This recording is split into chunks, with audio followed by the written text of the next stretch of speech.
Evening, YouTube. This is Ryunma. First of all, I'd like to apologize about forgetting. I'd like to apologize for being so late with these episode reviews, but when Thursday or Friday came around, I had begun feeling the symptoms of a cold, which I'm still getting over, so I didn't want to risk leaving you people with reviews of ridiculous race episodes given in a substandard voice with substandard audio. I also didn't have a heck of a lot of energy because I was busy recovering from the cold. Anyways, that's almost all. That whole business is almost over with now, so after I finish this, This is the review of Brazilian Pain Forest. Wait, no, the review of Bjorken Telephone, I think. Yeah, Bjorken Telephone. Let me just open that video. Open that review. There we are. And once this video is done, I'm going to start recording my reviews of Brazilian Pain Forest and A Tisket, a Casket, I'm Gonna Blow a Gasket, which are the Brazilian and Transylvanian episodes respectively. But for now, here's my review of Bjorken Telephone.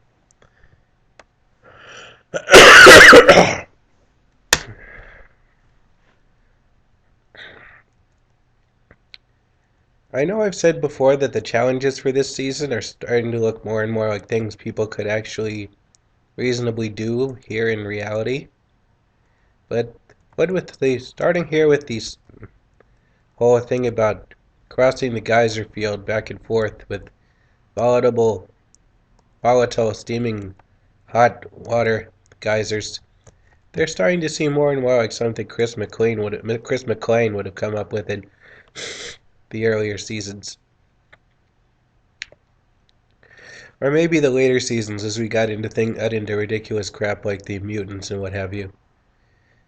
And it is kind of nice to see that the damage Brody took last episode from the sharks and the malfunctioning motorboat still carries over to this episode, just like in real life. And is anyone else really glad to see that Devin's being abused by his unseen girlfriend Shelley is being used as a justification for his getting together with Carrie, as we all pretty much are sure they will? Note the sarcasm. Seems like they're really pushing that train. They're really pushing that train over there with the writers at Total Drama. Trying to push Carrie and Devin to get into getting together. And in this episode, we see MacArthur carrying Sanders once again. But on the plus side, we finally got to hear something from Crimson! Keep it coming. So loved seeing more of the Goths.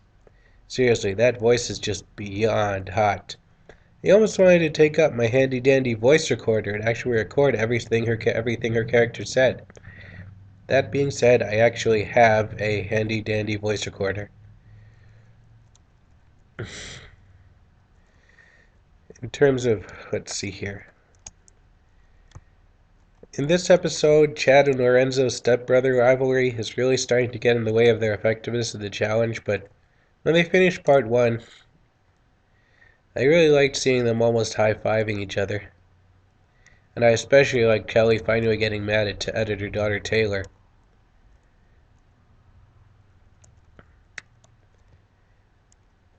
After seeing all these teams appear to be such good friends for so long, it's sort of nice to see all the little cracks appearing in the facades. It's almost nice to see all the little cracks appearing in their facades. Whether it be Kelly and Taylor, Stephanie and Ryan, or Dwayne and Junior, some actual drama appears to be leaking its way into the show, just like in real life. It's funny how, at the beginning, Rock was all gung-ho about carrying Spud through the entire race, yet now he starts to see how much of a useless load Spud can be. I guess he wasn't planning on there being any challenges that they absolutely had to do together. I can hardly wait to see who blows first. I can hardly wait to see who blows first. That take was better. When I heard that they had to bring the platters or fossils into the chill zone with them, I immediately got the sense that someone would forget theirs and lead to their teams losing the challenge. And I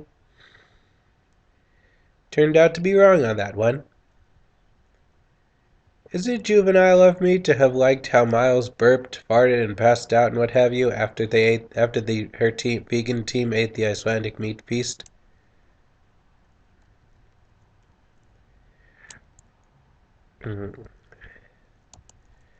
At the end of this episode, it was stated that it was a non-elimination challenge this time around. And in hindsight, having seen the episode after this, it carries over and leads to a lot of second guessing and what have you on the part of Laurie, who seemed to have enjoyed eating the meat a bit more than Miles did. And if Chris were in charge of the show, they would have been gone because they both would have been kicked out in this episode because Laurie jumped on him and attacked him like that. It really says something for Don that he's willing to let that go because and follow the rules of his own show and not make things up to suit himself the way Chris used to.